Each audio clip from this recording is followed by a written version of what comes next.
पश्चिम बंगाल में नई सरकार के गठन के साथ ही अब एक्शन मोड भी नजर आ रहा है। देखिए, उत्तर दिनाजपुर जिले के हेमताबाद से एक बेहद ही अनोखी तस्वीर सामने आई है और ये तस्वीर शायद इससे पहले आपने कभी नहीं देखी होगी।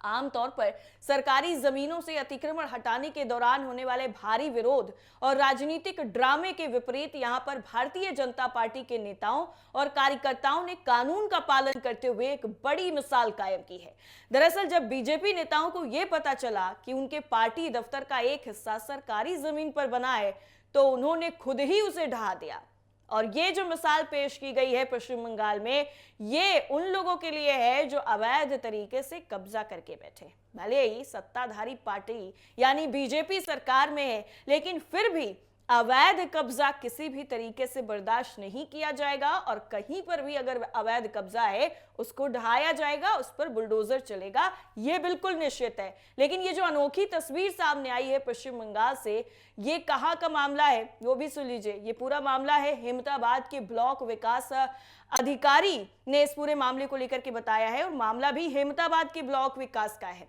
इसके साथ ही विश्वजीत दत्ता जो ब्लॉक अधिकारी हैं, उन्होंने जो जारी किया था प्रशासनिक निर्देश, उसके बाद ये जो एक्शन है वो शुरू हुआ है। और ये एक्शन लेने वाला प्रशासन नहीं था, बल्कि बीजेपी के खुद के नेता थे। बीडीओ ने इलाके में सरकारी जमीन पर किए गए सभी अवैध निर्माणों और अतिक्रमण को तुरंत हटाने का आदेश दिया था और इस आदेश के बाद में हेमताबाद में शाल बागान के पास स्टेट हाईवे के किनारे पर मौजूद बीजेपी के ब्लॉक कार्यालय की मापी की गई। जांच में यह सामने आया कि पार्टी कार्यालय का बरामदा सरकारी जमीन के दायरे में आ रहा था। इसके तुरंत बाद ही स्थानीय बीजेपी नेता ने प्रशासन की कार्रवाई का इंतजार करने के बजाय खुद ही उस हिस्से को हटाने का फैसला कर लिया।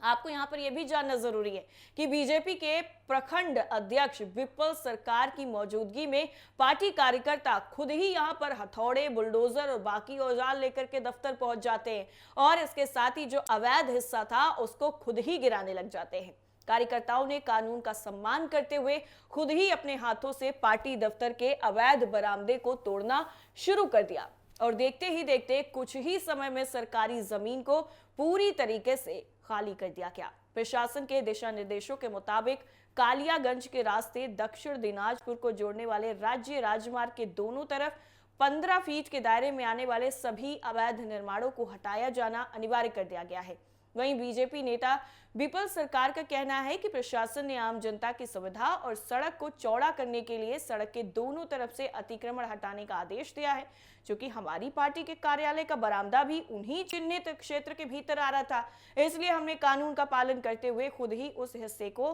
ध्वस्त कर दिया। हम सरकार से ये उम्मीद भी कर रहे हैं और अपील भी करते हैं कि इस अभियान की वजह से प्रभावित होने वाले स्थानीय छोटे दुकानदारों के पुनर्वास की उचित व्यवस्था की जाए। इसके साथ ही बीजेपी कार्यकर्ताओं के इस कदम का स्थानीय लोगों और व्यापारियों पर भी पॉजिटिव असर देखने को मिला है। रायगंज बालूरघाट राज्य मार्ग के किनारे मौजूद कई दुकानदारों और व्यापारिक प्रतिष्ठानों के मालिकों ने भी प्रशासन की जेसीबी का इंतजार किए बिना ही सरकारी जमीन पर बने अपने अवैध काउंटरों, शेड और दुकानों के हिस्सों को खुद ही हटाना शुरू कर दिया। हेमताबाद के बीडीओ विश्वजीत ने जिस तरीके से इस पूरे मामले पर जानकारी दी है, उसके बाद ये मामला लगातार जो है वो सुर्खियों में बना हुआ है। देखिए, पश्चिम बंगाल में जब से शुभेंदु अधिकारी मुख्यमंत्री बने हैं, बीजेपी ने यहाँ पर जीत हासिल की है, उसके बाद लगातार जो एक्शन है वो धड़ाधड़ तरीके से लिए जा रहे हैं। और इसके साथ ही साथ जांच में जब बीजेपी ब्लॉक कार्यालय फंस गया, तो यहाँ पर प्रशासन के बुलडोजर का इंतजार ना करते हुए खुद बीजेपी के जो कार्यकर्ता थे, जो बीजेपी के नेता थे, उन्होंने इस पूरे अवैध निर्माण को हटाने का फैसला किया और खुद ही जेसीबी लेकर के पहुंच जाते हैं, खुद ही वहां पर हथौड़े लेकर के पहुंच जाते हैं और उस अवैध बरामदे को खुद ही गिरा देते हैं। तो ऐसे में ये शायद पहली बार हुआ होगा कि किसी में यहाँ पर बीजेपी की सरकार या किसी पार्टी की सरकार है, ऐसे में उसी का जो कार्यालय है वो बुलडोजर से गिरा दिया गया हो और उनके खुद के कार्यकर्ताओं की तरफ से। तो ये बड़ी मिसाल है और यहाँ पर सीधा सीधा जो कानून का पालन करने की एक अच्छी यहाँ पर जो संदेश दिया जा रहा है कि जब सत्ता में रहने वाले जो लोग हैं, सत्ता में रहने वाले जो नेता हैं, वही कानून का पालन कर रहे हैं, तो आपको भी हिचकिचाना बिल्कुल भी नहीं है।